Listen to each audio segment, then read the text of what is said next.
So welcome everybody here at the house, Eddie Webb.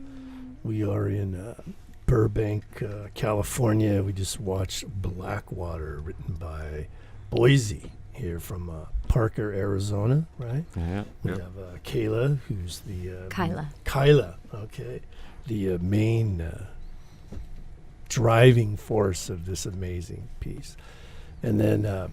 We're just blessed beyond, words to have Max Gail, this guy.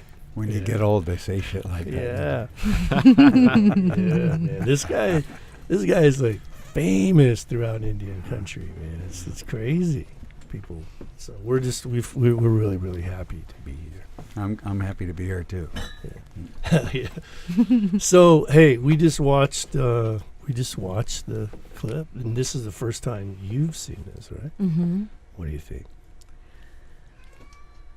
I'm a little speechless, but I'm just so inspired by this project and by Boise, and I've believed in it since I read the script. I knew I wanted to be a part of it. I kind of tracked Boise down. That's right. You did, yes. Yeah, that's right.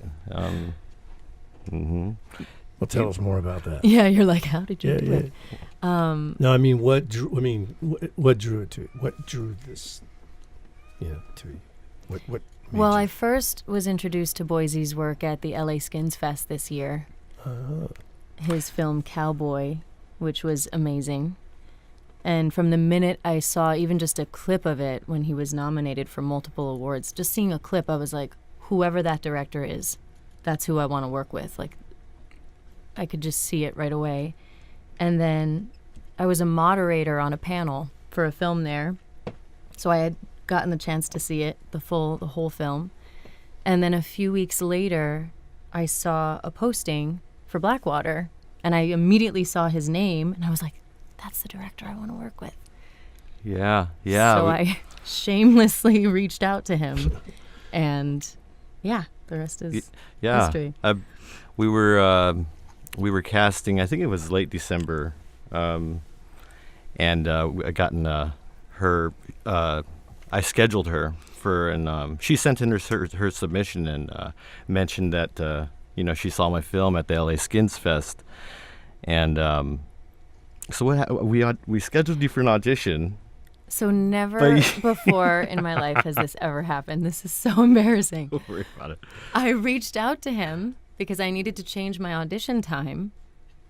And when I did, asking if it could be later, he's like, your audition was yesterday. This is Indian legit. time. I was definitely on Indian time. That has never happened to me. I was so embarrassed. I was like, not only was I asking for a time switch, but it was 24 hours ago. And he was like, I'm sorry, it was yesterday. And then I immediately put myself on tape, like that hour. Yeah. And sent it to him for both roles. Yeah. For Birdie and for Helen. Yeah. And man, as soon as we got that tape, her name rose like just shot to the top amongst everyone else that we had and for consideration. And I'm sitting here, I'm telling my wife, I'm like, what do you think of her? What do you think of, And she loved her too, and she could sing. She's got a beautiful voice, and she just nailed them both. And it was really hard. I mean, you wanted to pick her.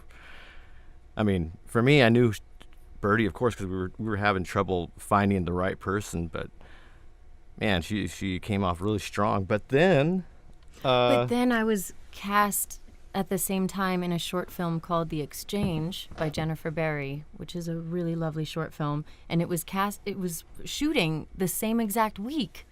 And it was both a native director as well, an amazing native character. I'm like, what are the odds that both of these incredible projects have come into my life, but they're the same week? Like, why? So then he was like, I'm so sorry, but we're locked in with those dates, so we can't do it. But I really wanted you to be in it. And I was like, well, if by some miracle the dates change, please let me know, because I've already signed this other contract and I can't change that. I have to be true to my word. And then months went by. Weeks went by. lo and behold. And I reach out to him, and I'm like, I just want to check in with you. Did those dates change by any miracle? Just want to check, you know? And he was like, actually, they did. And then he was like, are you available? Because we're shooting. So It was really quick. Magic. It's like walking into the coffee shop, and there you are, right? Totally. Yeah. It was divine timing. So I want to get to your writing, you know, like where this comes from.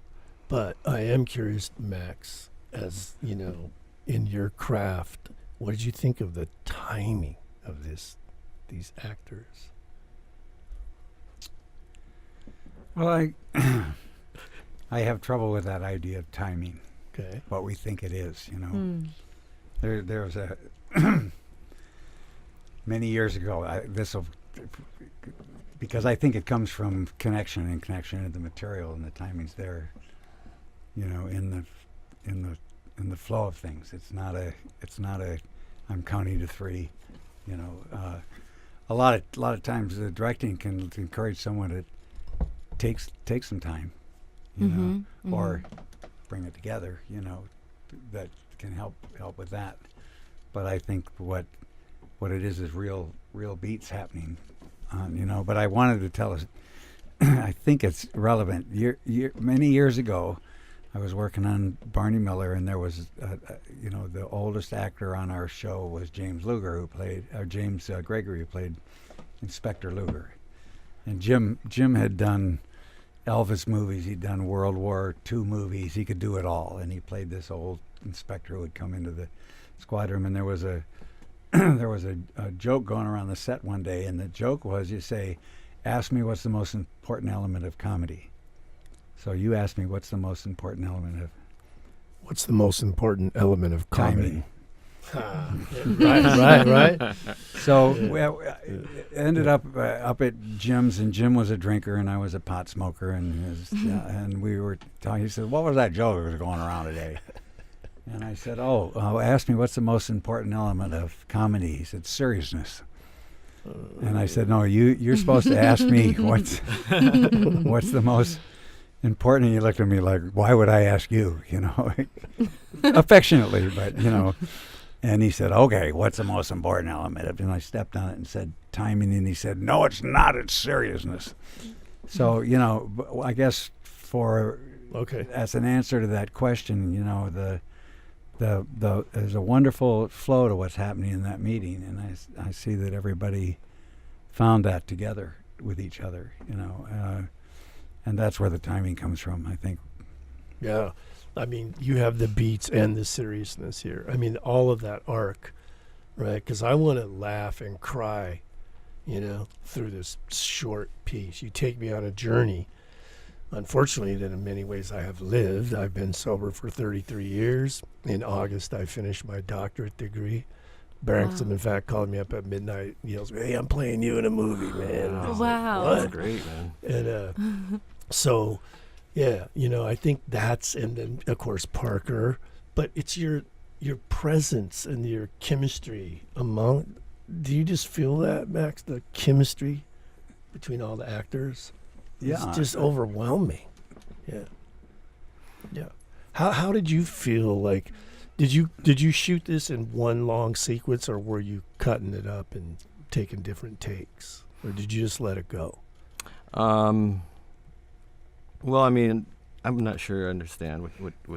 Well, like the beats when you walk in and you're, you know, getting short with Branscom's character and like, were you doing those separate, or did you just let the actors? Were they actually talking to each other or to a camera? Oh, you mean on set? Yeah. Oh yeah. no, I like to do I like to do all of my work in casting, and I'm a really firm believer of, you know, that's like 80-90% of the work is picking the right people who are gonna, you know, be this you know, role or person.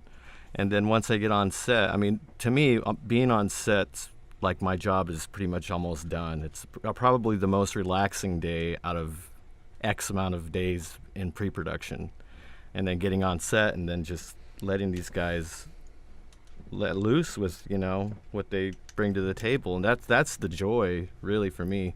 So I mean, I was just really confident, and I was really excited to, and man, they brought a lot. They brought way more than I could have ever expected. Where'd the content come from? The content, well, I always wanted to do something native, all native cast, all actors and actresses and stuff. And I was kind of like holding on to that. I didn't want to do it right away, so I spent my past 7 years in filmmaking doing other things and failing. That's great.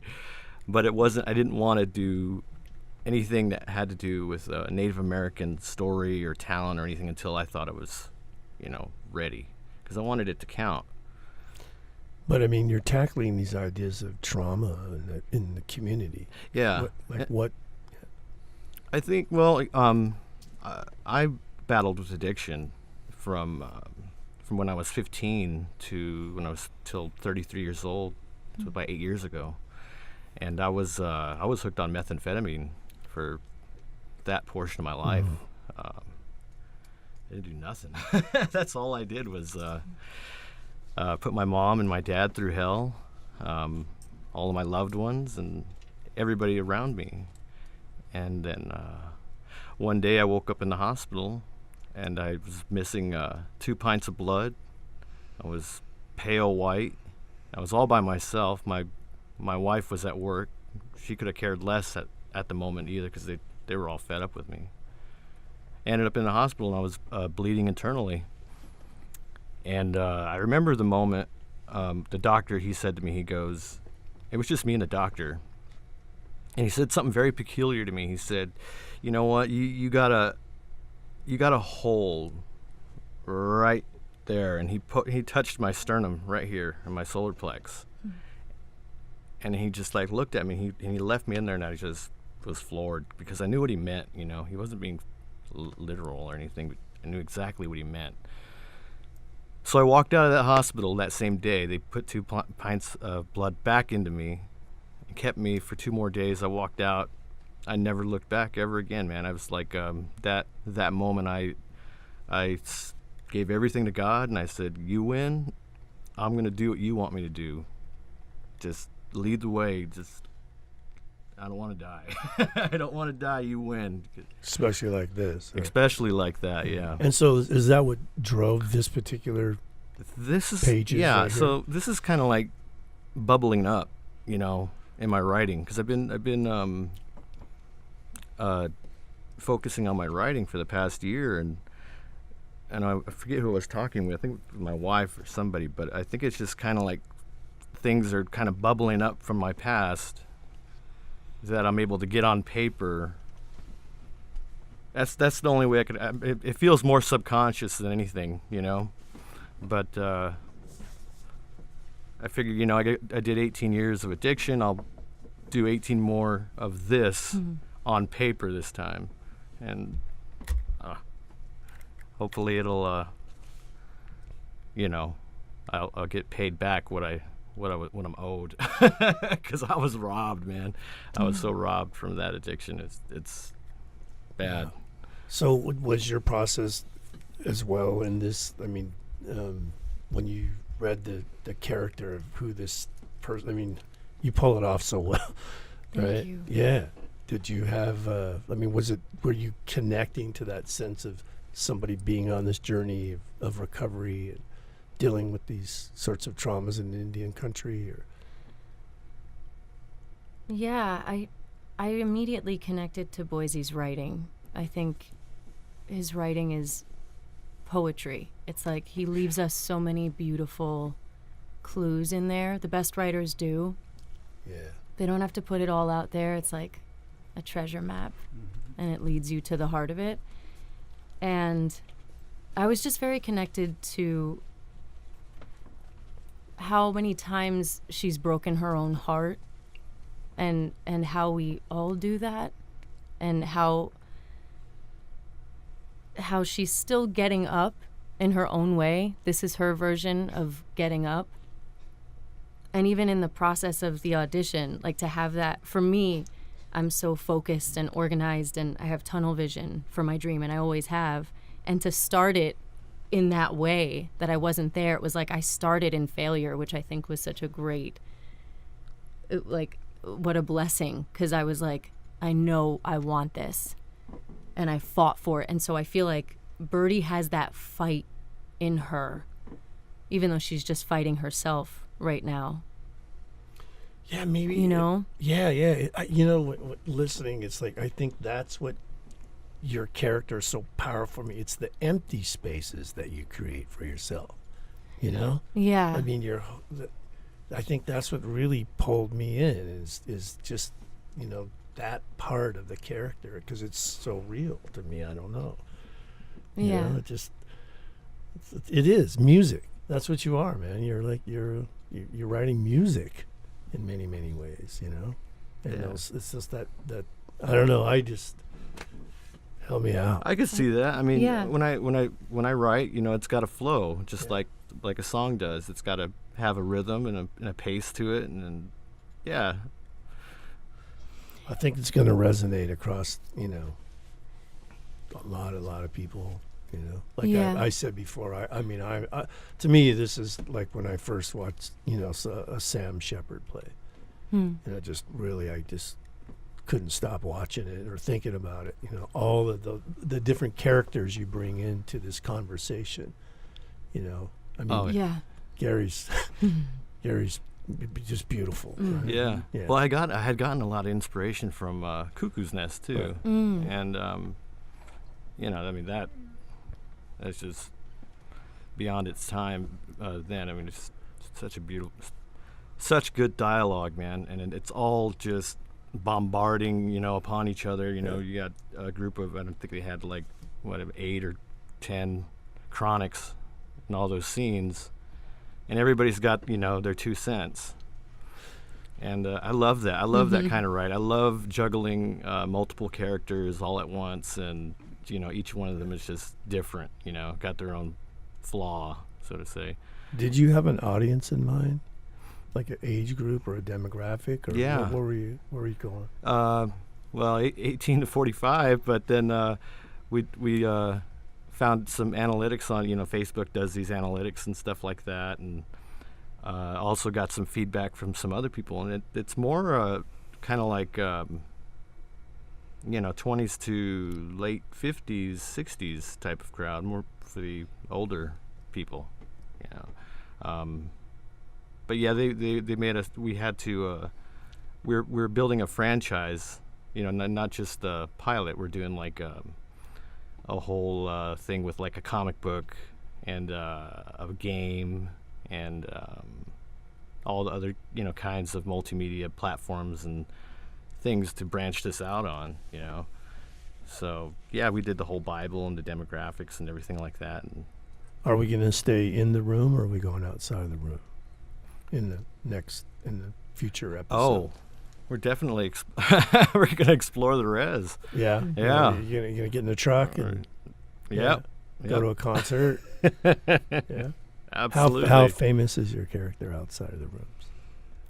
Pretty famous. Yeah. I mean, she's hit rock bottom, but she's really, really beloved and well known. And I think that's really interesting too, because it's like, even if you make it out of whatever hell you may come from, no one prepares you for success either. So I feel like she's a product of that as well.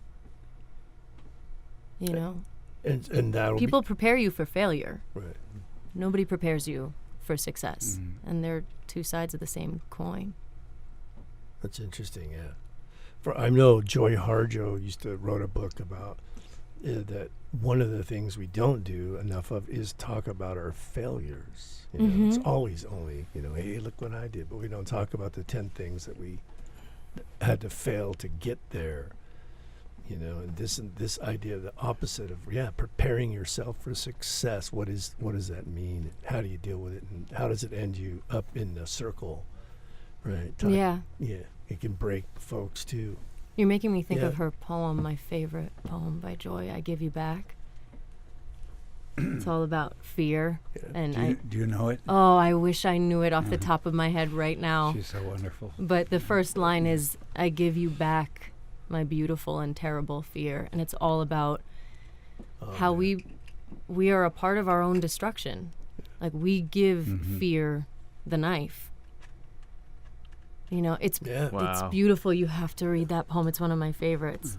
That's the first step in not being a victim anymore, right? Mm-hmm. Like taking I gotta control. read that. Yeah. It's that great line John Trudell has, beautiful brothers, not so beautiful anymore. You know? It's that sort of, just that position of beauty and power. Yeah, and I Yeah. think these themes are so universal. Addiction is so universal. I think we Yes. are all addicted to something. Yeah. Everyone is addicted to something. But if it's a drug or alcohol, you can see it so much more clearly. But everyone has their own shadows and their own saboteur that comes out. And that's what I love most about this show. It takes all these different forms, but we all have it. What about that, Max? Talk to us. Say we're talking to young kids, or young Native kids that are trying to. What is success? You know, what does it feel like? What is it? You've enjoyed a tremendous amount of sex in your success in your career. What? Well, yeah. can I just reframe Yeah. that, Yeah, yeah. because I did fall in with a good group and a good situation that was visible, and we did a lot of great stuff in it, and it allowed me to connect to a lot of other things, because I met Buffy, and around my songs that I had started writing that were really my own sort of breadcrumbs in the cosmic forest. I wasn't trying to write a kind of song, but I was just trying to find where I was spiritually. And through Buffy, I met Dennis and Bill Wapipaw and eventually Russell, and I got my connection, and then found my way into Sweat Lodge, and what comes up, because this is, I guess, like a 12-step recovery program that in this story. And for a lot of people, Native people, that's a difficult deal, because there's this kind of Western civilization idea of higher power, God, that tends to have a hierarchy to it, in which Native people are kind of on the bottom, So for many people, the lodge is in a way, it's the same thing, sitting together and being able to share and give up to something, bigger. And it comes to mind, there was a scientist named Gregory Bateson. He was his English. He died in his 90s, but his wife was what's her name now? I can't. There's such a famous anthropologist who was the first one to kind of say anthropology is not just about grown-up European people looking at the kind of not quite so grown-up little dark brown people around the world. Elena Delora? No. Oh, okay. No. Before that. She's famous for saying, never doubt that a small group of people can change the world. In fact, that's all that's ever happened. It'll come to me. But anyway, so Gregory was a kind of an interesting character, and there's a book of his lectures and papers called Steps Toward an Ecology of Mind. He was the first one to say, it's not just how the horse evolved or the prairie grass, but how the horse and the prairie grass, how it all evolves together. And that basically if all of this, DNA and genetic, it's information, so it's all mind. So he was to see in a wholeness, and he was giving a talk to a bunch of psychiatrists in Hawaii one time, and he started out and said, psychiatrists have not known what to do about alcoholism at all. They're totally baffled by it, and they're equally baffled by what it is about AA that works. And then he kind of took a little jump over, because he was one of the early cyberneticists, and he said, in cybernetics, they're going to have to develop their own epistemology, how do we know anything? And they would do well to look at AA, but they'll have trouble because they're scientists, so they're going to have a difficult with this higher power idea. But if they just think about the Earth and the Earth's atmosphere, of which is clear, to scientists, that it's all related. Mm-hmm. You know, so I think that understanding of relationship to each other and to all of life, you know, Nature. and that's really what's at the center of this, which is kind of, it doesn't really get too nailed down into what is the program. And because it's all Indian people, there are all these things I've just brought up, you know. So I think it's a wonderful way to get it. Look, something this all coming from you saying it's universal. Addiction and recovery are universal. We find these different paths through it out of support. You know, for my twin sister has been sober in the program for 30 some years. You know, for me it was the lodge. For me, that's was what at a time in my life, you know, when my own drinking was, you know, causing me to wake up. You know, so, I mean, so I think it's a wonderful concept. It's been done in many ways. Tends to get done kind of with a standing outside it from an attitude of sort of superior. It's kind of people give up. You know, this isn't doing that at all. Birdie is. You know, I mean, there's resistance, but that's not the same as doing the whole thing from outside it. It's a very human, and I think it's going to be. I guess you got more that you've got written and you're looking to do, and I think I just encourage you to keep finding that timing. You know, when you do have to, you know, do singles on people and stuff like that. So you keep finding that flow in there is a challenge, and you've got that going on, and I see it only growing. Yeah. Are you going to get into those ceremony identities and like, because you know you're bringing up names that you know, I mean, Wapapa is like, wow, Fred Wapapa. I was talking about Bill, but okay. you know, they're Fred, both Danny, Wapapas, yeah, you know, Danny, all those guys. We all Sundance together when we were like young guys, you know, coming up, but there's that sense of that disruption to identity about what, you know, even as a man, I can't imagine, you know, just a few generations ago where Native men could not, you know, be a man. You couldn't provide for your family, right? And a woman, you know, so all of these identities have been disrupted by colonialism and all of that stuff. And are you going to take us on a journey when you walk back out that door? Are you heading in that direction that people will find their identity again through cultural ceremony, or are you going to, you know, where are you going to go with that? Well, you know, all the characters are gonna arc, and you know, they're all gonna, you know, come to an ultimate conclusion as to, you know, where their problem lies, you know, within this world and such. Of course, taking it slow, you know. I mean, it's not like, you know, breakthroughs are very slow when it comes to this kind of stuff. With the cultural, you know, I watch a lot of content, and I'm at a point in my writing where I don't want to. The last thing I want to do is stereotype any type of culture or tradition or anything that, you know, that's held, you know, in deep esteem to, like, you know, our people and such.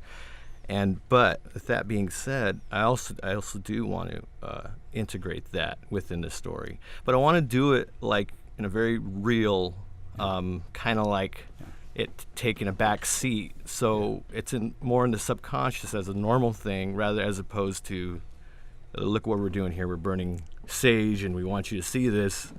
And you know, I want their problems to be the focus, and everything else, the setting, just to be in the background, you know. So that way we, you know, you watch an episode, you realize afterwards, oh, hey, that was on the reservation. That happened these are people with real problems on the reservation. So Yes. Yeah.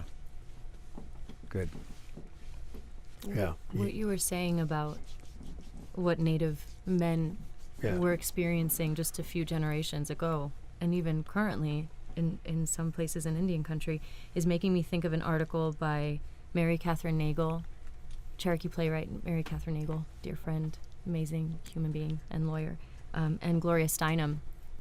And the article they wrote together was about violence on the pipeline. And they say that in Native culture, it takes 4 generations to heal one act of violence, which I think of my own family's history and things that have helped to define certain patterns of behavior. And I think I'm only like 2 generations away from one very horrific act that happened. And so I think we're all rewriting our own DNA in some way. And I think this is very much about that. Like, how far away are we from it? It can feel like you're so far away from it, you know? Like things that happened to my grandmother or my great-grandmother, that feels so far away, but it's not. Because I was inside my grandmother. Every woman, you're maternal, you know the whole science of that, right? Mm-hmm. So if you have all the eggs you're ever going to have when you're a baby, my mom was inside my grandmother, I was inside my so that blood, I have those experiences in me. So it just makes me think of all the different places we can go, you know, like I think of Birdie's bloodline. I think of, what is she escaping from, you know, or what is she trying to rewrite? What is she failing at rewriting? And then another thought I had is just about nature. And for the kids, you were saying, for Native youth that are listening, I keep thinking of the octopus lately. I don't think octopuses get enough credit. I don't know if you guys know this, but they have 8 brains and 3 hearts. And this concept of 3 hearts, I can't get it out of my head, because I feel like we need so much more than 1 heart for 1 life to get through life. Like, we can keep rebuilding the heart, but I'm always paying attention to what animals call to me and what stories they have in their nature, right? And I just keep thinking of the octopus. And for Birdie especially, it's like, what if you broke all your hearts? How do you get out alive, you know? How do we rebuild that? We can handle 8 brains. We can handle 8 minds if we have 3 hearts. And humans only have 1 and 1, and yet we can't even find the balance, you know? So yeah. That's what I would share with the Native youth, that have 3 hearts. Yeah. So that no matter what you're living through and what you're overcoming, and no matter how many times you fall down and fail and fail and fail, just keep rebuilding and keep thinking that there's another heart. You have heart generators, like backup generators. I think those images of nature, if we keep connecting to that, that's who we are. And it's when we get separated from that, when we think we have to rely on something else and the mind and things outside of us, that we stay broken. When you wrote this part, did you envision the person being Birdie being that strong, that determined, that angry, that in command and out of control at the same time? Oh yeah, absolutely. My mother comes to mind, and all the women in my family, because in Hopi culture, the women are the matriarchs, and right. they get the final say in the household, and that's how it was growing up. I grew up around strong women, and Dad was in the background, and I always envisioned that about this character, being that person, just being strong-willed, and as strong as she is, she can't seem to break this this alcoholism, which is kind of crazy. So what do you do? What do you do when you're that strong-willed, but you can't seem to defeat this disease? But yeah, always from the start. I think I've been on a spree of just writing these kind of strong women characters this past year, and this one just came to fruition. So Well, I sure can't wait to see the next one. I mean, I want to know where you go when you go out that door, you know, and where everybody's going to go out that door. And are we going to come back to this room, you know, we're going to end up back in the room together as a group? oh You yeah, know, we're gonna every time, is that going to be a part of the scene? we're gonna be all around the res. We're gonna Yeah. be down the valley, up the hill, wherever we can, wherever we could tell the story the best. That's the idea. We might even be off the res too. We're gonna open up the world and let people see, you know, the side that really should be seen. You know. Are you going to shoot in Parker around Yeah. the river? Well, Is the the- river going to become a character? I don't want to give away too much. Yeah, I mean, I'm trying to. you know, So yeah, that's Yeah. the idea. You know, we want to go to Arizona, yeah, and hopefully not during the summer, and that's part of it. Yeah. do a whole season maybe. Yeah. Yeah. Well, yeah, it's just, you know, the possibilities. That's what I like about, you know, the whole thing, is that every one of these people bring that part, you know, that where are we going to go with all of this? And what are their You know? stories? Yeah. What are their Everyone stories? else in this circle, Yeah. you know. And the energy of the cast was just so loving Oh man. from Yeah. day one. It was just so open, and we all had each other's back. And Branscombe was so generous, Yeah. so generous. Yeah. Yeah. From the minute he walked on set, he gave us all these special turquoise totems for everyone. Like, that was the way we were greeted, with a gift. Oh, such a great guy, man. That guy just kind of was like our anchor. I mean, that whole shoot, and everything was just positive and really magical, kind of, you know. Yeah. and we really got to play, because when I first got there and met Branscombe, I mean, I had never worked with Boise. I knew he was amazing, but I didn't know if he wanted us to stay closer to script. Some directors, some writers are very precious about their words, and I'm usually just verbatim with everything before I will kind of have fun and improv, because I'm letting them lead and guide. And you were just so generous in letting us do that. And then Branscombe was like, okay, well, what are you going to do there? Past that line, what are you going to do? You're going to do, we got to do more. Let's just do it. You both created that atmosphere of just being free and playing, which is so much fun. Yeah, I mean that's like the bonus you get, you know, if you get to a point, because I had to keep, you know, I did this for I'm in school too, so I'm like, any projects that come my way during school, it's like an ample opportunity for me to do something real. But you know, these guys, you get to a point where you can only write so much, you can only polish it so much, and then the next rewrite is these guys, you know, the stars, the actors and actresses, and man, oh my gosh, she was saying things that I had written down like weeks prior, verbatim, and she added them back in, and I never told you that yet, but it was crazy, and these guys just totally blew it out of the water. It's awesome. Is there on different sets and different projects? How do you run into that, where you have directors let you go with the energy of the moment, or is it more about the memorization of the line? Well, it all depends on what you're doing. You know, some things need to be specific. You know, some certain kinds of comedy need to be specific. Certain kinds of drama, the other people have line. You know, and at the same time, there are other ways of working where you do get into improv, or you at least improv what's going on before the written part of the scene, and maybe even play it out into after, so you don't get caught into your little mental ideas of how this little piece of life goes. You know, that can get you. I love that word, precious. You know, some people. So I do remember back when the film Chinatown was out, and somebody was interviewing John Huston, who was, of course, a great director. Say, how are you as an actor? He said, when, you know, you're this big iconic director, so when you're acting, how are you? He says, I'm very obedient. I remember it. Okay, you know, because when you're younger, you want to resist. Yeah. That line doesn't sound right. I want to say it this way, and then you get permission to say it that way, and you rehearse yourself out of it in a few minutes, and you want to go back.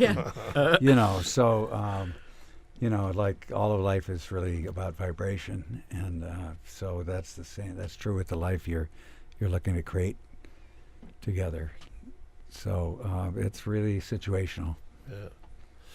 Well, I also the other thing I like about it is back long time ago when I was hanging out over here writing and stuff, there would always be like one part, for one Rodney and Pato and Steve Rivas. They're all competing. Wes, they're all competing for one part. And then it got even like, right, well, how much blood are you and what, and then it just got all kinds of like, all right, we are now, because see, true colonialism is when you do it to yourself, right? They don't have to come into the room and do it to you anymore. You're doing it to yourself, right? That's when you were talking about the fear thing. That's right, that Trudell line came in my head, right? We're doing it to ourselves. And internalized colonialism. Yes, and your part to me was that first stance about being a victim. And I've had people come at me when I say that in different places around the communities, where the first step is to stop being a victim. That doesn't mean you don't acknowledge our history and the thing. Oh, that has nothing to do with it, but it has to stop somewhere. And where it stops is to learn how to love each other. And that's what we learn in our sun dances and our Inipis and our lodges, is to be a family again. And your success doesn't, that's the other thing, right? We're so used to getting the crumbs around the table that, it's like, well, if this guy's successful, then there's not enough for me too. And when I watched yours, that's what I was thinking about. There's a possibility for all of these different Native people to be successful in the arts. And that's, I really like that too. But I also want to see Max come in and throw a refrigerator through the window, like one flew over there. Do Will Sampson's part and free somebody, right? Because you need a white guy in there that does something like that. I think it would be great. But you know what I mean? Like, you also are doing that. That this is a sign, I think, of success and a more modern, where it's not just one Indian person in the room, and 5 guys or women going for one part.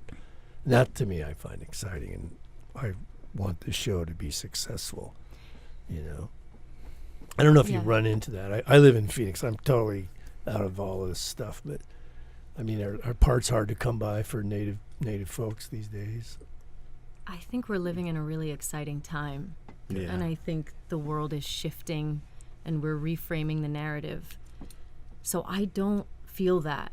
And I've always felt as an actor that my competition is myself. Am I better than I was yesterday? That's I think of it like being an athlete and working those muscles and just outdoing myself, always topping myself. I think there's enough for everyone. I think whatever part is yours, what's meant for you is yours. And you can't do anything to ruin it, even if you miss the first audition you've ever missed in your life. You cannot ruin what's meant for you. Yeah. And you're making me think of a man I met in Santa Fe, a native man named Mukune, years ago. This had to be in 2012. And I met him and we just started speaking and connecting, and he said, I need you to bring a message home to New Jersey, where you're from. And I said, okay. And he said, I want you to tell everyone that there's enough blue sky for everyone. We don't look at the sky and think, I need that piece of the sky. If we were to look at the infinity of the sky, we wouldn't be fighting over it, because there's enough for all of us to appreciate. And that was just in a random, I just met him and he gave that to me, and I always think of that. Yeah, Kind of kept that with me. There's enough. But these are universal things too. Yeah, I mean, yes. Rumi talks about the Universal same. You know what I mean? So absolutely. Yes. I'm thinking about where you brought up the book that I had mentioned on Facebook Dialogue. So this guy is a MIT professor, but he's writing about dialogue as opposed to debate or discussion. which has the same root in it as percussion and concussion, so dialogue. So he talks about in the in this, like, the introduction or the first chapter, whatever, that dialogos, Greek, through the word. And he brings up the Gospel of John. In the beginning was the Word, and the Word was God, and the Word was with God. And a lot of people these days who have a very proprietary kind of sense of Christianity, my particular version of Christianity is the version, and they say, oh, that means Jesus. That's what Jesus is, the Word. But he said, actually, the word in Greek, the oldest meaning of the word logos had to do with a sense of gathering up in a context where all things were related, like an armful of wheat out of a field of wheat. That's what the oldest meanings of logos. So he said, if you ask me what was the word, it would be relationship. And I remember reading that, and because my connection was in the sweat and Lakota Matakwe Asni for all my relations, and it's all about relationship. And there's this idea that Western culture, which comes from east of here, is somehow divided in some way forever from what was going on here. Never the twain shall meet, and it will always be. And I said, no, that's the same understanding. In the beginning was relationship. And I think that's a really important thing to hang on to get into, for all my relations, except for those ones over there, Mm-hmm. Yeah. So let me do this real quick. Hello, everybody, and welcome here at the house. I'm Eddie Webb, and we are here talking about Blackwater, and we're going to be right back. Okay, hang on a second.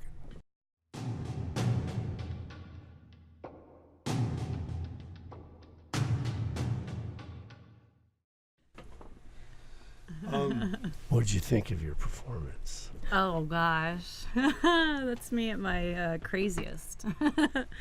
I had so much fun. I felt like I was on a playground with some awesome people, and it felt natural. In your space, did you connect to the content, the driving content of the dialogue? Yeah. Not just the topic of alcoholism. I know a lot of alcoholics. A lot of them are in my life. But bipolar disorder. A lot of my best friends growing up were bipolar. And it was really tough because I'm not bipolar myself. But I was misdiagnosed as bipolar as a teenager. So I was medicated, and I would meet other people based on the same medication that we were on. Like, that was our connecting thing. And then I would be able to get off the medication, and if they did, it was a bad news bears. So it was nice to be able to bring that with some truth, something that I've experienced, not personally, but something that I've dealt with on the outside, and also being someone's best friend and seeing them go through it, holding their hand, trying to get them through it. And I lost a few friends because on bipolar, there's sometimes an end. Yeah. Yeah. A chosen end. Yeah. And you bring to this piece this humorous, beautiful, innocent, playful stuff in the middle of all of this madness. This chaos. How did that? Yeah. That felt honest because that's probably what attracted me to some of these people growing up, is they were so hilarious and like the life of the party, and you just were so wanted to be around them. You wanted to be in their circle, and and then you would discover the deeper, darker sides. But it was always like that. Even if it was super tense, they knew how to release the tension for everyone around them. There's like magnetism. So it was written so well, Boise. Yeah. Oh man. I know. I just feel like I just want to keep talking in this microphone and just complimenting. I mean, Max, right? I mean, it gets better. Right? Yeah, I think I just shared that with Boise, just watching it now for the third time. There's just a lot of really wonderful work going on there between people, and so it's an honor to be with you all. Oh. we've been talking it up here for a little bit, but so some new stuff. Have you played characters where the opposite of this sort of this powerful, angry, in control, out of control? Do you what I mean? Have you played the opposite of that lots of times? I've been playing a lot of lawyers lately. All right. Because I've done multiple plays with Mary Catherine Nagel, who I mentioned earlier. Right. And I've gotten to play really tough, strong, in control lawyers and warrior women. So complete opposite of Birdie. She has all of those factors as well, but like I said, when the power is turned inward and not outward, you're not fighting other people, you're fighting yourself. So yeah, I usually play characters who are much more together. So it was really, really fun to get to step into her shoes. And not to put too much pressure on you here, but what can young women take away from this? Can anyone answer that? Yeah, jump in. Young Native women, what can they? Always treat mental health with a priority. It's something that, I mean, and this is for families too, because there's a lot of families that still shun mental health as something that shouldn't be embraced. But the sooner you catch something like this, the easier it is to find the coping skills, and to have a stable support system. Whether it's treatment, whether it's medicine. Some people need medicine. Our chemistry sometimes doesn't operate, but the sooner you catch it, better, because otherwise you can go through half your life or most of it, and it just gets worse and worse. It's a progressive. All these are progressive diseases, so the worse it gets, the harder it is to come back around. So. Will you identify the individual diseases in the room, or is it all going to be alcohol and drug, or no, is there? They're all written with very specific, illnesses and conditions. Birdie with alcoholism, as Carolina was saying, her characters kind of has this bipolar. What's it called?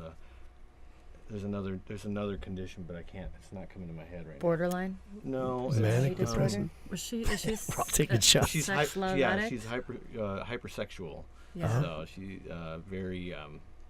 There's more to that later coming. Oh, okay. Which there's support groups for that, just like there's Alcoholics Anonymous and Narcotics Anonymous. Yeah. And then Lance's character, the quiet guy, he's got this kind of like this grandiose delusional disorder.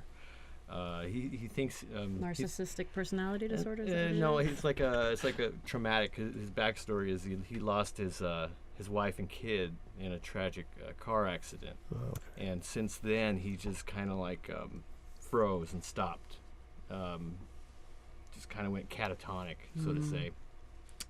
And he thinks he can hear these spirits. He thinks it's kind of like his way of escaping. This pain that he doesn't want to. Helen's character, played by Berna, she has intermittent explosive disorder. So she flies off the wheel at the smallest of things, as you saw with Charles and such. Yeah. She likes to pick on people. She likes to be that kind of. I have a feeling her and Birdie's character are going to end up definitely butting heads at some point. And then Charles, he's just your very weak, individual who can't seem to stand up for himself, or he can't. He's always getting trampled on. I almost feel like he'd be going to Al-Anon, like he'd be have a parent that's alcoholic, or a wife that's alcoholic, so that's like the remnants of that. Yeah, most definitely. Yeah. And then Randy, Randy's kind of like he's your PhD kind of guy, from the streets, right? Right. And he's got a very checkered past, and he knows what's up, as you've seen with his interaction with Birdie, and but I wouldn't doubt he's got some stuff going on. He's probably not too proud of either. But yeah, so the whole idea was is just getting this really fine orchestration of Diagnosis. and characters, and having them all kind of black white, conflict with each other. So you did say this time I caught around. So this is like now the 16th time I've seen it. and Lucky. It just gets better and better and better and better. But I'll see you next week, Randy says. Yeah. What are we going to see? Dun dun dun. Oh, you were okay. Well, well, I mean, we're gonna definitely see where Birdie's coming from. Okay. We're gonna definitely see because she's a star. She's a star that is basically at the end of her career, her once very successful career, and so we're gonna kind of delve a little more into that, where she's at presently, and then where she was, maybe a couple years ago, leading up to this point.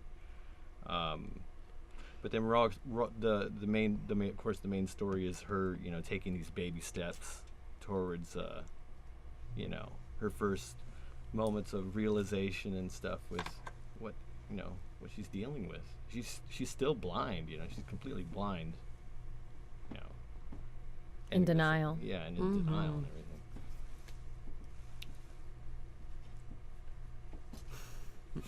Turn that up a little bit. I'm looking at Max. This is blown out. Yeah, awesome. What do you? I'm Go ahead. still thinking about what you said. You asked what we would want Native girls and women to take away from these really powerful female characters, and I just keep thinking of the word intuition and how sacred our intuition is, and I think everything goes awry when we stop listening to it or we start doubting it. And so I would want the girls and women to tune into their own intuition, because I think all of these characters at some point stopped listening. They stopped listening to what was right for them. Mm-hmm. And that voice never stops within you, the voice that's trying to lead you toward the good, right? It never stops, but it gets quieter. It gets quieter and quieter and quieter. And so I would just encourage them to keep listening. I have 2 little sisters. I'm one of 4 sisters. I have an older sister. I know, I'm really lucky. I love having sisters. But the 2 little ones, I just keep thinking the most I can give them is the reminder to listen to themselves. Like, how much can they rely on their own hearts and intuition? So I'm always just trying to remind them of that they have the power. They're 11 and 18. So those are really weird ages. It's like 6th grade and college. Pivotal. Yeah. Yeah. So yeah. So, like, do you have intentions of making these, teachable moments and, kind of uniquely to the Indian communities and the? Are you, Yeah, absolutely. There's a golden moment to not only teach but more or less relate and empathize with, problems that are universal. It's just that the case being is that people don't think about this kind of stuff happening on the reservation. Right. They think of stereotypical, crap. Sorry. But so yeah, I mean, there's very teachable moments through the characters themselves and through their stories and how they act and react within their little arcs and stuff. And we get to witness that, Right. We get to see that, and we get to empathize and feel that too, not just hear it like verbatim, so to say. And it's shedding light, to a community and a culture and people, I mean, I that's what I think. On outside the production, we're aiming to do a thing with mentorship, and bringing in,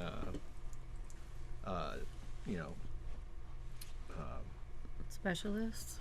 well, specialists and then real world testimonials and such, branching it out like into a transmedia type of thing, where people can actually share their experiences and their relations to the subjects on the show. You know. Yeah. So yeah. Yeah, and this cast, the chemistry, like Oh man, these when guys. when Branscombe sent this and said, "Will you take notes?" and we took it in our studio and went through it, and just every time I watch it, I just started like the chemistry. That's what I was getting at with the timing. Uh-huh. You know, their beats were just, you know, we gotta keep you all together because like I called them, I couldn't believe it. I'm like, this is the best thing I've seen coming out of Indian country, and I mean, forever, you know. And I think the work that you're doing, as a artist, do you like ever adhere? I mean, are you aware of like there's a bigger calling happening in these characters, or is that even your mindset as an actor? You're just a job, or you know, you're No. like, do you see the magnitude that you have here and how powerful that can be, or is that the part of an actor's mind? I don't know. I'm asking, really. Every You know. No, you go ahead. every job I've ever gotten, there's a reason for it to happen at that time in my life. There's either something that I have to communicate or something that I have to learn about myself. There's always some bigger picture, some deeper meaning. And none of it's just like a job. There's always a greater connection.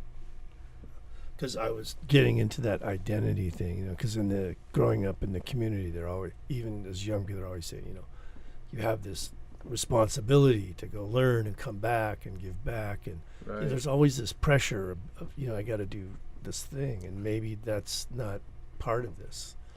But I was just wondering if you were, you know, very aware of the work that's happening here. This is important work, you know. No, this is a And great way for us to see ourselves. Yeah. So Yeah. so the looking at it is normalized. Because like we were saying, it's not something that's talked about.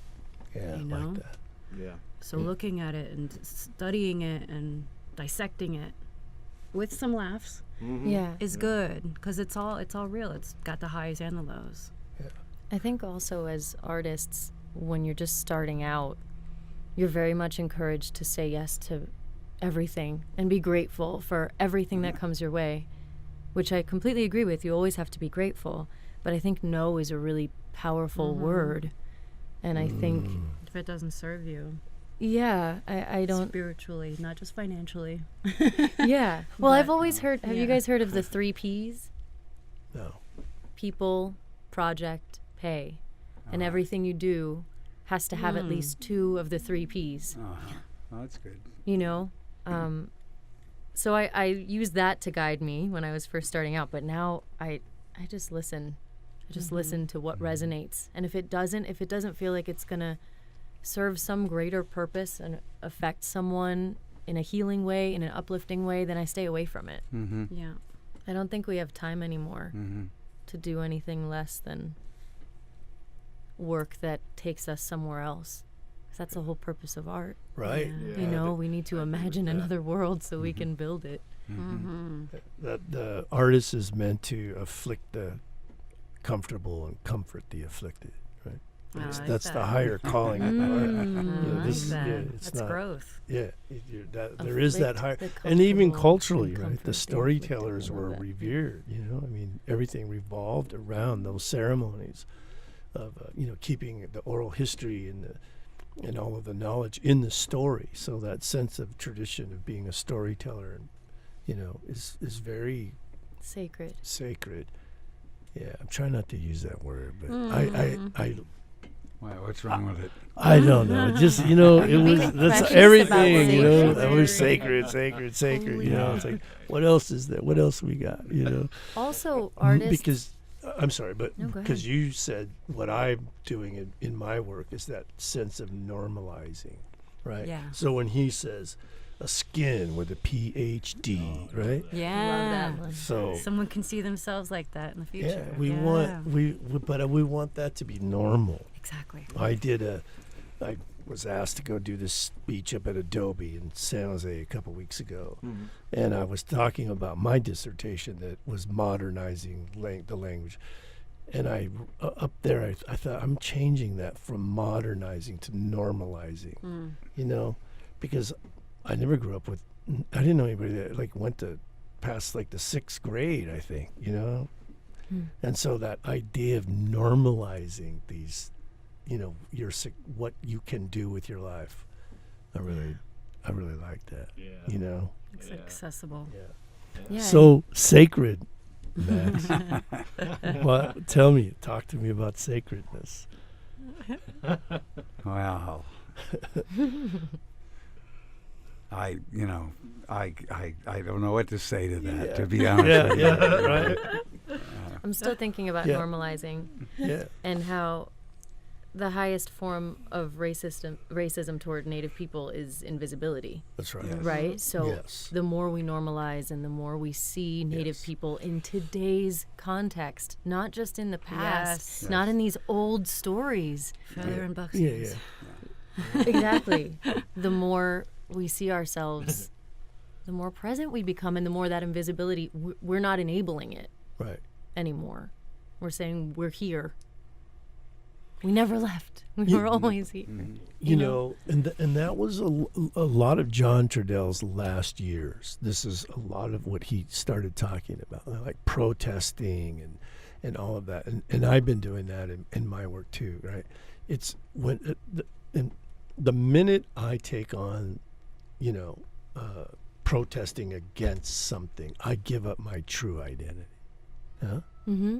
Instead of just doing what I'm supposed to be doing. And that's, again, what I see you all doing. You know, you're just being actors and being, you know, practicing the craft, all Native people in there. And there's no pushback against this or that. And it's just good. You know what I mean? And I've believe me, spent a lot of time with Russ and Dennis and those guys and argued that, you know, like every time we're doing that, you're giving up what you should be home doing is, you know, going planting gardens and you know what I mean? Just Yeah. being who Making a you change. are. That's that definition they used to say Floyd Westerman and you know, the true definition of freedom is to never be in a hurry. I love that. Yeah. And we've been in a hurry a long time, you know, again, trying to go for that crumb on the table. And what you did is you put a cake on the table and said, yummy. everybody come over here and have a piece of cake, Yeah. right? Right? Because there's only, you know, I love that. there's only going to be one guy playing Geronimo, man, Yeah. you know, and now you've said, here's a cake. And nobody, if they watch this, I mean, how can you deny the talent, right? You can't. And so if this doesn't go as big as anything that's out there, yeah, I might have to start protesting. But it's good. Yeah. And Well, there sure is a lot of narrative stuff being done at this time. You know, all you know, trying to find audience, but it doesn't take that big an audience to be sustainable. And I don't know what your conversations are with whoever that's, you know, the Amazons and Netflix and whatever, you know, or what, but you know, it is a time when there's a chance for something to be true to itself, and then find an audience that way, you know, that recognize it, respond to the universal in it by being specific. You tap into the universal. Yeah. So Yeah. I want to hear the Joy Har joke. oh yeah, here's the Sir Joy.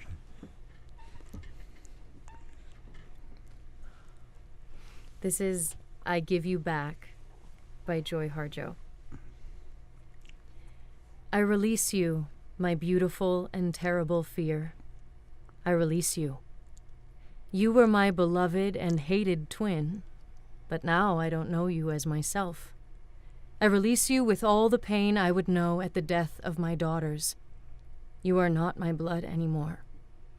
I give you back to the soldiers who burned down my home, beheaded my children, raped and sodomized my brothers and sisters. I give you back to those who stole the food from our plates when we were starving. I release you, fear, because you hold these scenes in front of me, and I was born with eyes that can never close. I release you, fear, so you can no longer keep me naked and frozen in the winter, or smothered under blankets in the summer. I release you, I release you, I release you, I release you. I am not afraid to be angry. I am not afraid to rejoice. I am not afraid to be black. I am not afraid to be white. I am not afraid to be hungry. I am not afraid to be full. I am not afraid to be hated. I am not afraid to be loved. To be loved. To be loved, fear. Oh, you have choked me, but I gave you the leash. You have gutted me, but I gave you the knife. You have devoured me, but I laid myself across the fire. I take myself back, fear. You are not my shadow any longer. I won't hold you in my hands. You can't live in my eyes, my ears, my voice, my belly, or in my heart, my heart, my heart, my heart. But come here, fear. I am alive, and you are so afraid of dying. Yeah. Wow. Wow. Kick Thank you. fear in the butt. Wow. Turning the tables. Turning the tables on. She just won a huge award like last month. Mm-hmm. Did you see that? Mm-hmm. Like a serious award, like one of those MacArthur. Yeah. Yeah, with some support that comes with it. Some Yeah. financial support. Oh, Good, nice. good. Yeah. It's well deserved. It's wonderful. There's an extraordinary, actually, spectrum of Native women. You know, that during the Wounded early AIM days, there were women involved, but the whole narrative was about men. I mean, that's who everybody would look to, the Indian leaders and people. You know, people. That was the emphasis. So there was the support. There were the people. Women, you know, but it was that is shifting, has been shifting, and so there's an incredible number of very strong, wonderful Indian women right now. We had a lot to do with Standing Rock, Mm-hmm. Yeah. you know, but from And in the Poudre Fée Senate. and Winona, and you know, In the yes, Senate yes, for the yes, first yes, time. and now yes. So it's a wonderful thing in the face of all this other crap that's going on, you know. Yeah. It's got us scratching our heads and, you know, looking at our shoes. But there's great promise right now in these days, I think. Yeah, the needle's definitely moving. Yeah. Yeah. Are you gonna get into some of that matriarchal? What is the split? So it's 3 and 3. Is it 3? What is it? 3 and 3. Yeah, 4. What? Men and women in the room. Oh. Is it? Oh, in the film. Yeah, Yeah, it's 3 and 3. 3 and 3. Yeah, 3 and 3. Yeah. balance. Huh? Mm-hmm. Nah. Yeah. Gotta Yeah. have balance. Yeah. Yeah. The divine masculine and feminine together. Well, she's leading the show, though. Yeah. It's called Blackwater for a reason. That's right. That's right. Yeah, yeah. Yeah, because that's, you know, another thing John used to always say, never trust anybody who's not a little angry.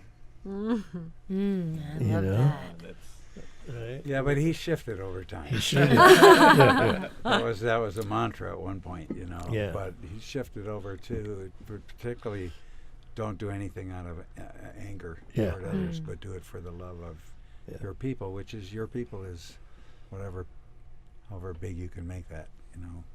But yeah. Yeah, and then poof, he was gone, right? Uh-huh. Because he was on his journey to learn that, right?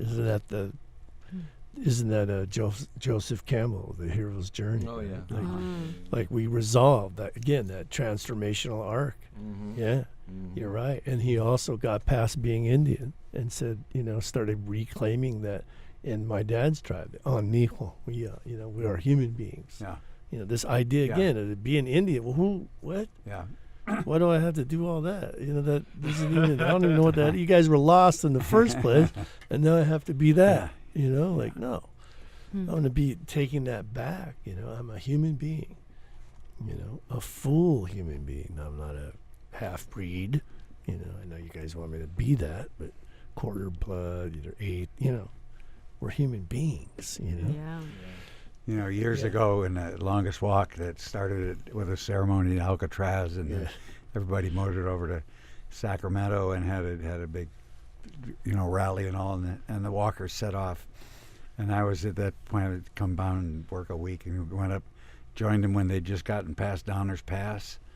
There were 10 or 12 guys who had just come out of the bars, in Sacramento, kind of, joined the walk, And by then they'd sobered up and stuff. And then I came back and then scored another school bus to have another support vehicle and drove up and caught them just as they'd gotten into Utah, and came in about dusk. And I could see people were settling. There was a big group of young people that were real intensely talking around one fire, and everything. So I got up in the morning and had a big, morning circle, and got toward the end of any comments people had to make, and a young gal stepped forward, and she said, "Well, the form was this pipe had been filled in Alcatraz, and it was carried with a staff, at the front of the walk. And so she stepped forward. She says, "Well, some of the white people are getting up right behind the pipe, and the Indian people are having trouble, getting to walk behind the pipe. So we think that white people should walk in the back." And the wind kind of blew like that, and this old Ute elder kind of floated his voice out on that wind. He says, "Well, I got a lot of relatives got some white blood, they're going to be joining us as we go across to Utah, and they're not going to like it too much if someone tells them they have to walk in the back." Wind blows, Besides, some of the white people are more Indian than some of the Indians. Oh. Kind of everything still, and say, "Okay, let's go." That kind of was all that needed to be said about that. Mm-hmm. So it's there's irony and paradox in it all, but and John did get he started he's no resistance.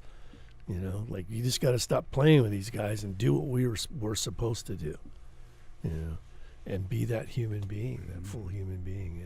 Yeah.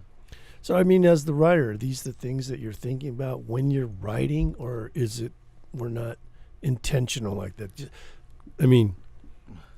know what I mean? Like, you're so gifted, and your cast, everyone is so gifted. You're not trying to do these things. These are the things that are just coming out naturally. Yeah, I think that's probably the easiest way to explain it.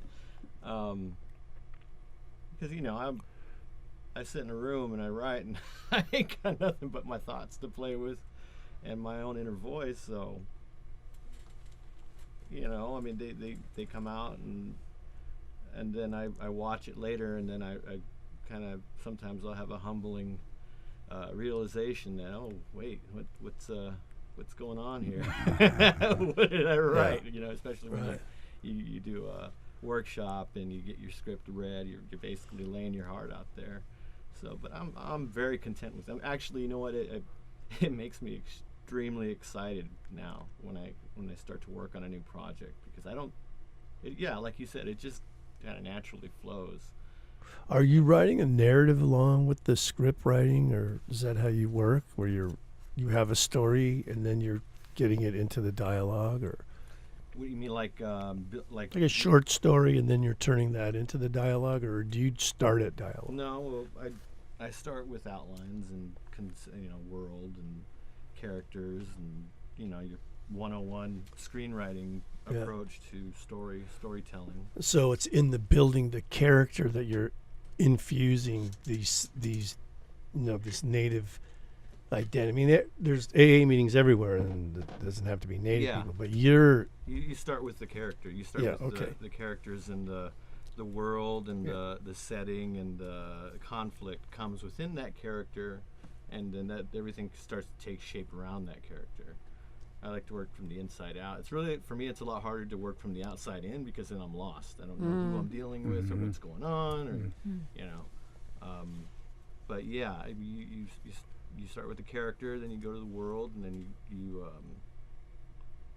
start to put the pieces together, man. And then so when you all get this, are you thinking about Native culture and this poem? Are you thinking about how am I going to get this poem into this character, or is it already on the page? You know, are you thinking about that consciously, or is it just again that you're being the It depends on words? the character. Okay. Some of them I'll do a backstory, or I'll do a little investigating what else is happening. This one was so instinctual for me. I knew exactly who she was. That's the right word. Instinctual. That's yeah. what. Yeah. She was already there in my heart. Yeah. Yeah, she was so much fun. She was so much fun. Yeah. Again, those beats and just the chemistry. Yeah. Yeah. She killed it during the audition, man. I was Yeah. just like, oh, that's her. That's definitely her. No. Right? Was that on the page? No.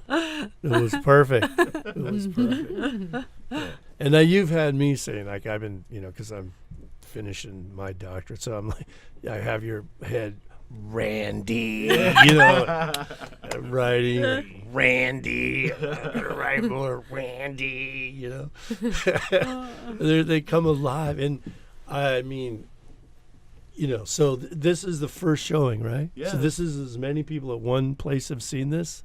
Yeah. This is Now, the are you most- ready for when this hits, Oh, absolutely. Sundance or wherever you're going? Because when this hits, right, Max, am I wrong about this? When this thing hits Indian country, this thing is gonna grab wings. Well, I have no idea. I Yeah. hope so. I hope when it hits the world. I don't know Yeah. what you're, Yeah. where you are with that, who you're talking to. Where how that's going to unfold. Yeah. But I certainly think that this,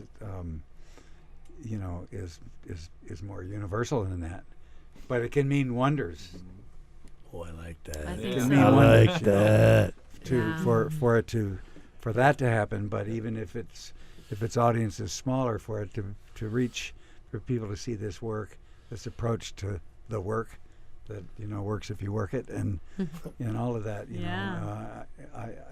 It's full of promise right now, and I hope it unfolds in a good way. Maybe we'll talk. Not that I'm anybody that. I mean, it's. I've never produced a series or anything like that. I don't know that I know really what's going on, except it's a very open time, and this is all really honest, authentic work. So Yeah. Yeah. we'll That see. means a lot, It's man. it's right on time, and I said this the second or third time I watched it. I told Branscombe, we've been waiting on you all.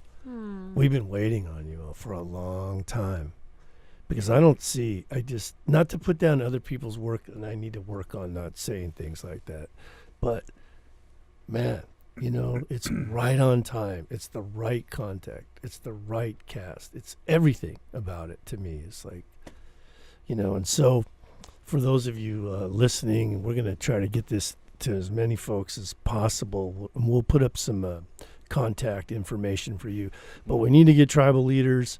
We need to get some tribes to invest in this project to keep you all together and keep this moving forward. Because it's like, we've been talking about, this is bigger than just entertainment. This is cultural revitalization, right? If you're going in the area that I think you're going to go, Absolutely. I don't know how you could not, but I mean, so we want the tribes, at least start here, but universal. Yeah, this is a human story Yeah. in And many using ways, and it is bigger than that. Stories as medicine. Yeah, yeah, right. Isn't that Silko's line? Stories is all we have to fight off illness and death. Yeah. And you're doing that, brother. You got, I don't know. I can't say enough about your work. Well, I sincerely hope that in in some form that somebody from reservations or can take away with what they can from it. I mean, in terms of this is all native talent. These people are out here. They're making it happen, and here I am.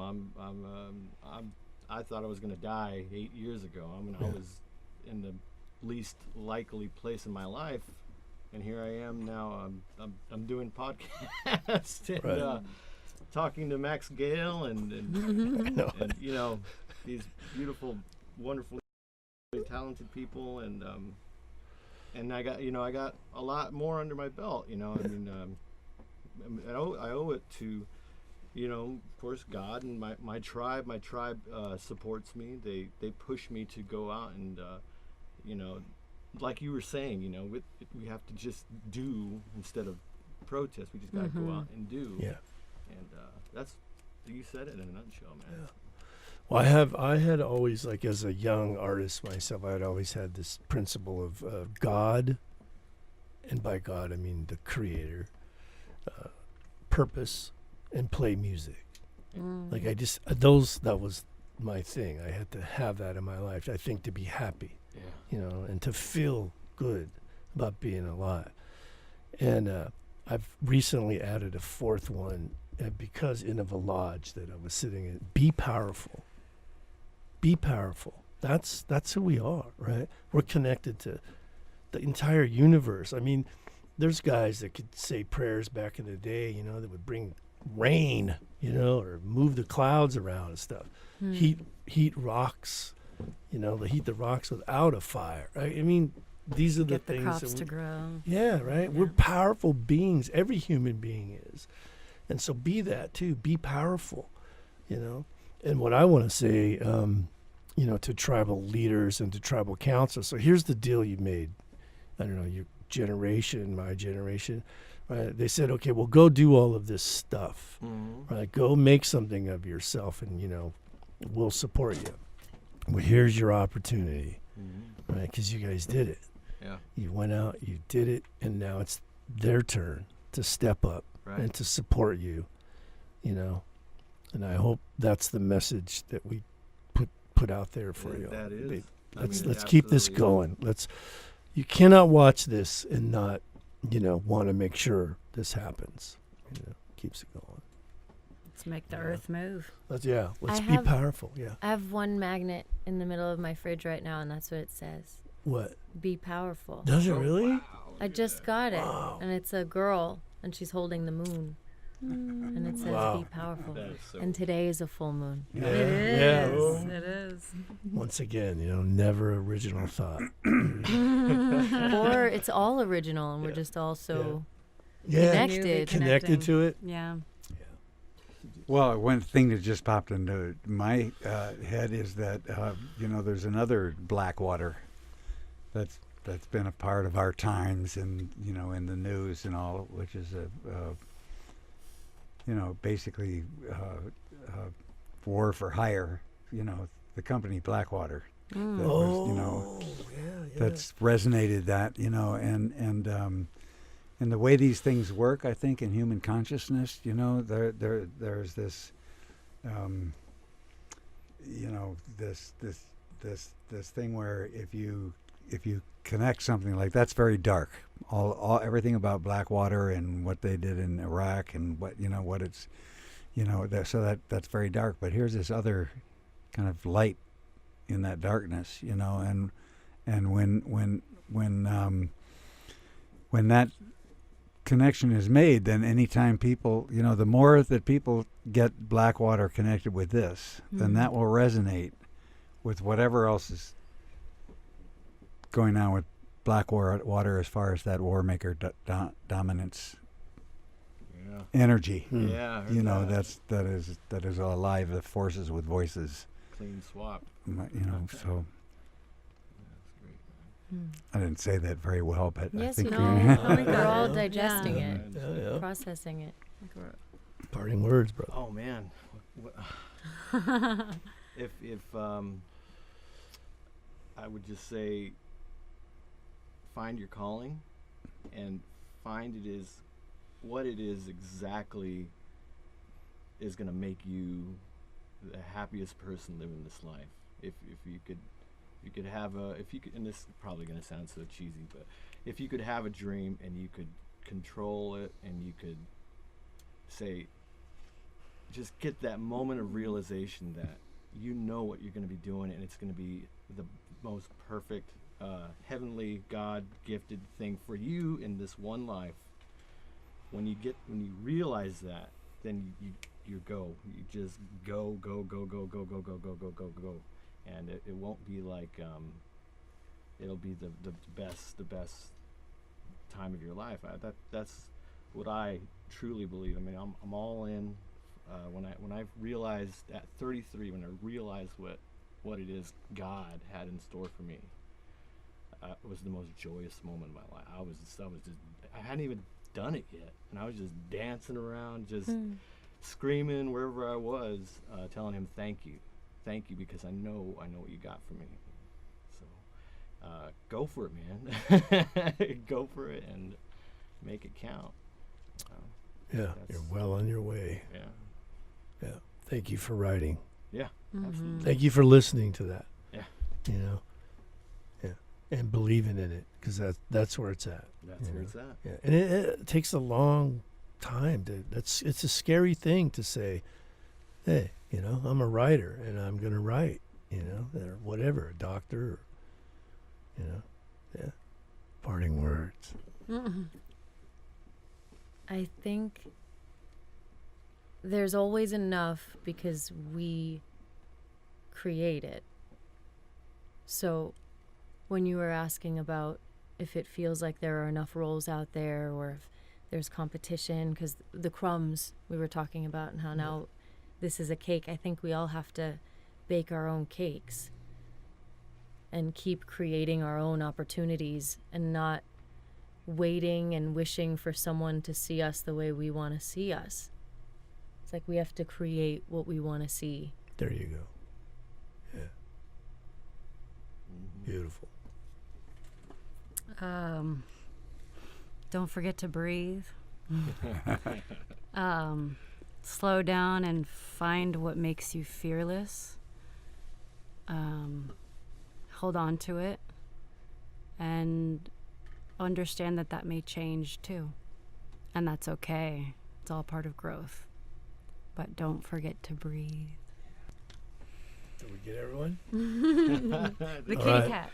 All right. Well, thank you so much for being on the show. We'll get this out, and once again, we want to say thank you for the Tribal Council, for the Colorado River Tribes, right? Yeah, Colorado River Indian Tribes. Yeah. Parker, Arizona. Thank you for making this happen. Keep this good energy and all of this talent going. I think Indian country needs this. So, yeah. What are your parting words, Eddie? Yeah, Eddie. Thank you. Got you. You know, I don't know, man. I'm on the short end of the stick, you know, and I've had a great thing, and I just want to help our people. I just keep it at that, you know. And you guys are so amazing, you know. I mean, I've just your work, I don't know. We got to keep it going. So I'm going to ask the tribal councils. I'm going to send this to every tribal council in the United States. Now I'm going to say, listen and watch. But you got to get this where they can watch this. Yeah, we can arrange that. Yeah, but I'm going to try to, you know, I was a linebacker in college, and I'm going to mad dog this thing until you guys can make another, you know. I'm going to try. I told Branscombe, you know, we'll do whatever we can. Yeah. So anyway, Thank you. I'm humbled. Thank you. I'm sitting next to Max Gail. Sitting right there, man. Can you believe that? Can you believe that? He's right here. This guy, right? This guy's like, because I was. For sure. Yeah. Well, because, you know, I come from all those old Sundancer guys, and so his name would come up, not necessarily associated with acting or anything, just as a person. You know, like, hey, you know, you need a place, you're on down, you know, whatever. And so I grew up with that. And I was, Red Crow, Floyd was always really good to me. I used to open his show. I used to make the flutes. And, so I knew all those guys.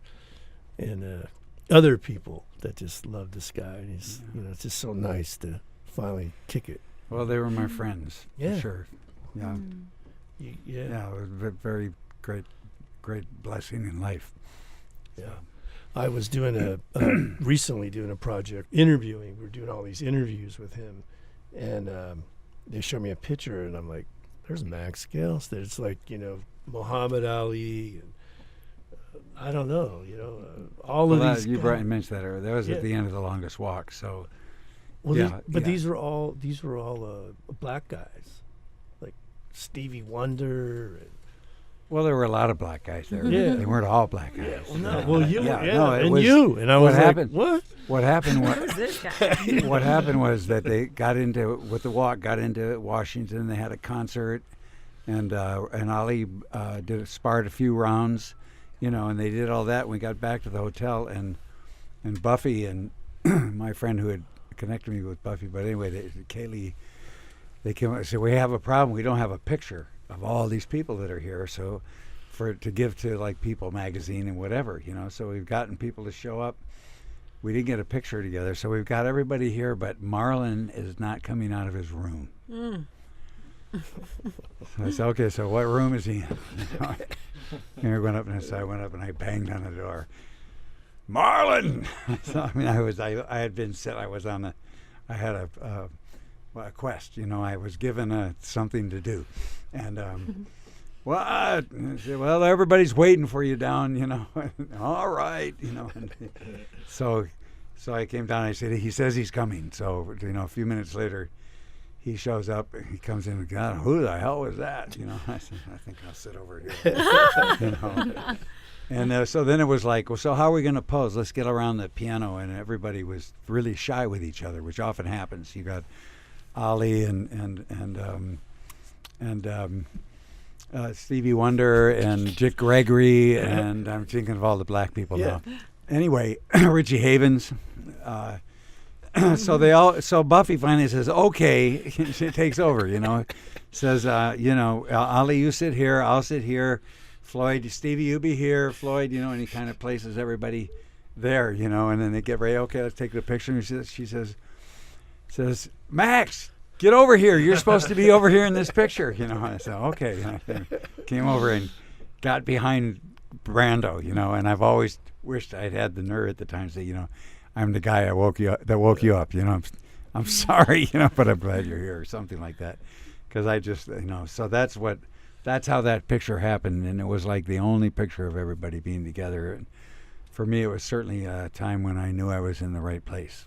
Wow. I was like, but it's funny how those moments are. Yeah, yeah. I have something. I don't know if you're gonna running long or you can cut. It's. I would like to. I write. I think of them as rhymes, weren't it? Because they all rhyme. I usually end up putting music to something, and there's there's one that a certain way into it, I realized, oh, this is the Lord's Prayer in a different vernacular. And I remember Charlie Hill used to say that's a universal metaphysical statement. That was how Charlie, Charlie was a wonderful thinker. It's how I happened, because it had this thing in about in the beginning was the word, so that's how I happened to spend a little more time checking out what is that, why is that there. I didn't know really. I thought, is that Genesis? I don't know, in the beginning, but it's not. And also for all my relations so anyway, but it goes like this. It goes, Creator supplied us with spirit to guide us through things that divide us to the love light inside us. In the children playing, in the parents praying, in the old ones saying goodbye. In the beginning, they say, was the word. In the heart song, let it be heard. Creator, creation of all my relations, your names are sensations of your emanations. We work, we play, we feel you, we pray. You show us a way we can live. Feed us today. Please don't lead us astray. Give us heed in the way we forgive. For beyond the kingdoms and powers and glories, you're the whole of the circle, the soul of the stories, the father, the mother, the one and the other of all that can live and can be. History holds us in patterns of pain. The mystery still sets us free. So humbly we thank you for all you have given, for the loved ones who light up the lives we are living, the children playing, the parents praying, the old ones saying goodbye. Each true beginning, renewing the word. In the heart song, let it be heard. Oof. That was beautiful. Thank you for letting me share that. Yeah. Thank you. We stand on your shoulders. Mm-hmm. There you go. That's yeah. Reaching up to that infinite sky. We couldn't even look up there without climbing up, standing on your shoulders. Well said. Yeah. And you're such an important person to us in the community, because a lot of those guys are gone now, and you have those stories for us, and we want to come back and talk to you more about those times and those stories. Charlie Hill used to always say, well, come on up to my house, man, you can stay in my guest house. 1968 Oldsmobile. All right, everybody, we love you. We wish good things on everyone. Say your prayers, go to your ceremonies, learn one word in your language this week, and we'll see you soon. Cool. Yeah, that was good, man.